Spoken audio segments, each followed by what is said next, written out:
Good Saturday morning, everyone, and welcome into today's daily Bible reading for Saturday, May the 13th. Today we're reading together in Deuteronomy chapter 5. Deuteronomy chapter 5, which again is beginning this second, by some, again, people divide up Deuteronomy and organize it in various ways.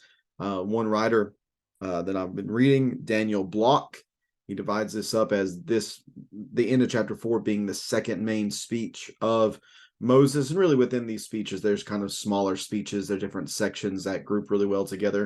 And one of those is this section here, chapters 5 through 9, which emphasize the need for Israel to listen. Couched within this section is the well-known text of Deuteronomy chapter 6. But the language that's used here about listening, about Israel listen, or hear, O Israel, listen, Israel, begins here in chapter 5. We see this phrase in chapter 5 and verse number 1.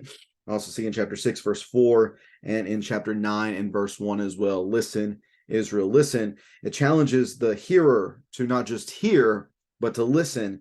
And to listen is this call for obedience to the will of the speaker.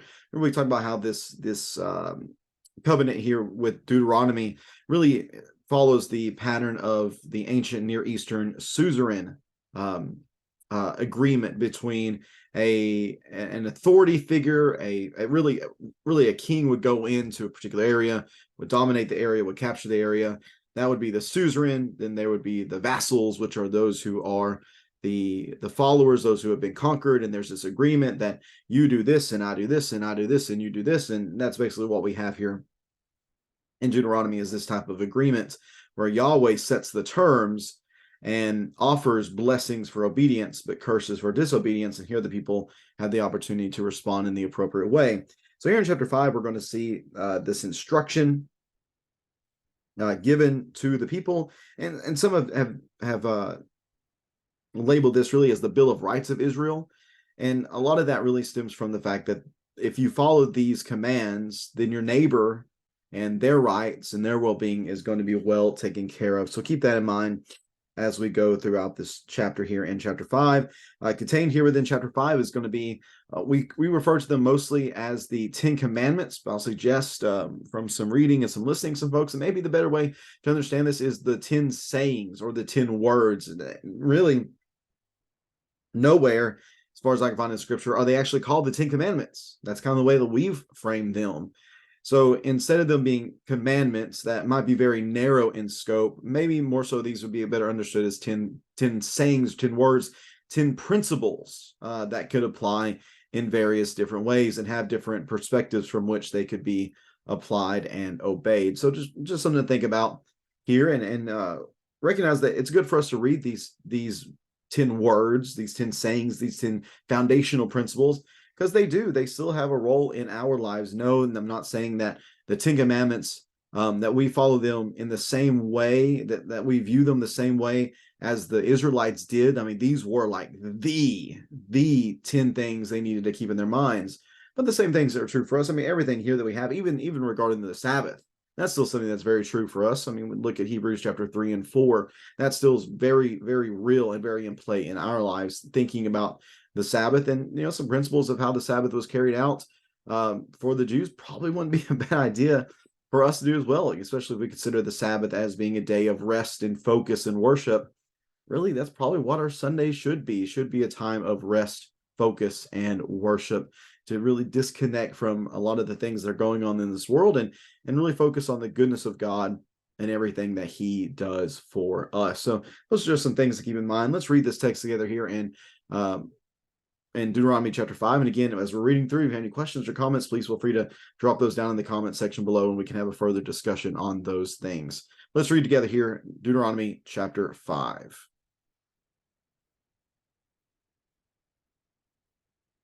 Moses summoned all Israel and said to them, Israel, listen to the statutes and ordinances I am proclaiming to you. I am proclaiming as you hear them today. Learn and follow them carefully. So again, not just hear, but do something about them. Yahweh, our God, made a covenant with us at Horeb. He did not make this covenant with our ancestors, but with all of us who are alive here today. Yahweh spoke to you face to face from the fire on the mountain. At that time I was standing between Yahweh and you to report the word of Yahweh to you, because you were afraid of the fire and did not go up the mountain. And he said, I am Yahweh your God, who brought you out of the land of Egypt, out of the place of slavery. Do not have other gods besides me. Do not make an idol for yourself in the shape of anything in the heavens above, or on the earth below, or in the waters under the earth. Do not bow in worship to them, and do not serve them, because I, Yahweh your God, am a jealous God, bringing the consequences of the father's iniquity on the children to the third and fourth generations, to those who hate me, but showing faithful love to 1,000 generations of those who love me and keep my commands. Do not misuse the name of Yahweh your God, because Yahweh will not leave anyone unpunished who misuses his name. Be careful to remember the Sabbath and to keep it holy, as Yahweh your God has commanded you. You are to labor 6 days and do all your work, but the seventh day is a Sabbath to Yahweh your God. Do not do any work, you, your son or your daughter, your male or female slave, your ox or donkey, any of your livestock, or the resident alien who lives within your city gates, so that you and your male and female slaves may rest as you do. Remember that you were a slave in Egypt, or in the land of Egypt, and Yahweh your God brought you out of there with a strong hand and an outstretched arm. This is why Yahweh your God has commanded you to keep the Sabbath day. Honor your father and mother, as Yahweh your God has commanded you, so that you may live long and that you may prosper in the land your God is giving you. Do not murder. Do not commit adultery. Do not steal. Do not give dishonest testimony against your neighbor. Do not covet your neighbor's wife, or desire your neighbor's house, his field, his male or female slave, his ox or donkey, or anything that belongs to your neighbor. Again, the Bill of Rights, preserving the rights and goodness of our neighbors. Verse 22 of Deuteronomy chapter 5, Yahweh spoke these commands in a loud voice to your entire assembly from the fire, cloud, and total darkness on the mountain. He added nothing more. He wrote them on 2 stone tablets and gave them to me. All of you approached me with your tribal leaders and elders when you heard the voice from the darkness, and while the mountain was blazing with fire. You said, look, Yahweh our God has shown us his glory and greatness, and we have heard his voice from the fire. Today, we have seen that God speaks with a person, yet he still lives. But now, why should we die? The great fire will consume us, and we will die if we hear the voice of Yahweh our God any longer. For who out of all humanity has heard the voice of the living God speaking from the fire as we have and lived? Go near and listen to everything Yahweh our God says. Then you can tell us everything Yahweh our God tells you.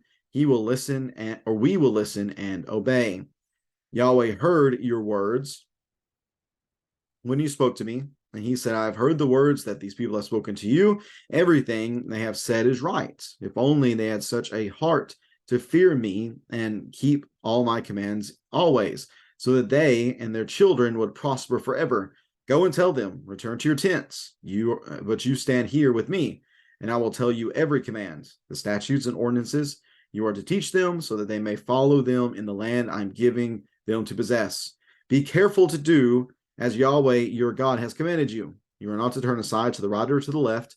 Follow the whole instruction Yahweh your God has commanded you, so that you may live, prosper, and have a long life in the land you will possess. And that is Deuteronomy chapter 5. Again, looking at these 10 words, these 10 principles, again, foundational principles. Basically, everything else that you can find with the law is going to find some sort of root here within this text. And again, it focuses on having right relationships. Have a right relationship between you and your God. How can you do that? So we'll recognize, number one, that he's the one who brought you out of the land of Egypt. There are actually some organizations of these commands or words in which that is actually considered the first one, which is an interesting way to consider this list. So I am the Lord your God. I'm Yahweh your God, who brought you out of the land of Egypt, out of the place of slavery. Recognize that about me. And if you recognize that about me, then recognize that there needs to be no other gods for you besides me, that I alone have the right of exclusive allegiance. I'm the one who has rescued you. Therefore, I'm the one who has the right to lead you and to be in a covenant with you. So do not make an idol for yourselves in the shape of anything in the heavens above, or in the earth below, or in the waters under the earth. I cannot be contained in some sort of man-made image. In fact, again, I've stressed this before, the only thing that has been created that is meant to image God is us as people. Going back to the garden, the way that they're described is the language of idols, that humans are, in a sense, the idols of Yahweh. We represent him accurately because he's the one who created us. And anything we create cannot represent truly something that is greater than ourselves. We don't have that type of creative power. While we do have an incredible creative power, again, that's a part of being God's image, we don't have that kind of creative power. That is beyond us. So to try to create something that truly represents God, that is not our place to do. The Lord says, don't do that. Definitely do not bow down to them. Do not participate in this idolatry. Do not participate in this paganism, because if you do, there's going to be great punishments. The children, punishing the children for the father's iniquity to the third and fourth generations of those who hate me. God's hate, his punishment, his judgment is very strong, but his love even more so. And his hesed, that is mentioned in verse number 10, showing faithful love, showing hesed to 1,000 generations to those who love me, keep my commandments. So his punishments to the third and fourth generation, but his faithful love, his hesed, is to thousands of generations. Do not misuse the name of do not misuse the name of Yahweh, your God. Don't use his name flippantly. Don't use his name as a curse of any sort, but also you, being the one who bears his name as his covenant people, you need to represent him properly. When you go off participating in what took place in Numbers 20 at Baal Peor, where they prostitute themselves with the Midianite women, I believe it is, they were misusing the name of Yahweh.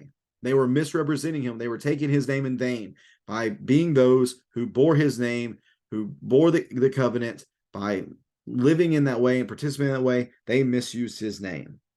Verse number 12, be careful to remember the Sabbath. This is a word that we've seen recently. Be careful to remember. That's the word shamar, to keep, to guard, to observe. You need to keep and guard and observe the Sabbath properly. You need to keep it holy. It is a holy day. Now, in Exodus, it is based upon the creation, the actual creation week. Here in Deuteronomy, it's based upon what took place in Egypt. Remember that you were a slave in the land of Egypt, and Yahweh your God brought you out of there with a strong hand and an outstretched arm. That is why Yahweh your God has commanded you to keep the Sabbath day. Now, the reality is creation was a part of this as well. Because of bringing Israel out of Egypt, he was creating a new people. So we could see that rest involved there as well. Again, founding its ultimate root in the creation week, but also echoing in the creation of the people from Egypt as this new nation. Verse 16, the fifth word, this foundational teaching of honoring your father and mother. If you don't do that, society falls apart. Unfortunately, we're seeing that a lot today. Then we have the quick run: do not murder, do not commit adultery, do not steal, do not give dishonest testimony, do not covet your neighbor or desire your neighbor's house, and so on and so forth. Again, these are things that are going to help protect the dignity and the goodness and the rights of our neighbor. When these words, when these principles are followed well, when we recognize them as these being the desires of God, and as those, and again, I'm speaking from the standpoint of the Israelite, when we as a people, the Israelites, follow these things, then righteousness is going to dwell in the land, because our relationship with God is going to be correct, because he is our one God, our only God. We don't misuse his name. We honor his holy day. When we do that, our relationship between us and God is good. When we honor our father and mother, when we don't steal, whenever we don't commit adultery, whenever we don't lie, whenever we don't give false testimony, whenever we don't covet, guess what? My relationship with my fellow man is going to be right. That is good. That is righteous. That is a righteous way of life. This is what God desires. He desires for his people to dwell in righteousness.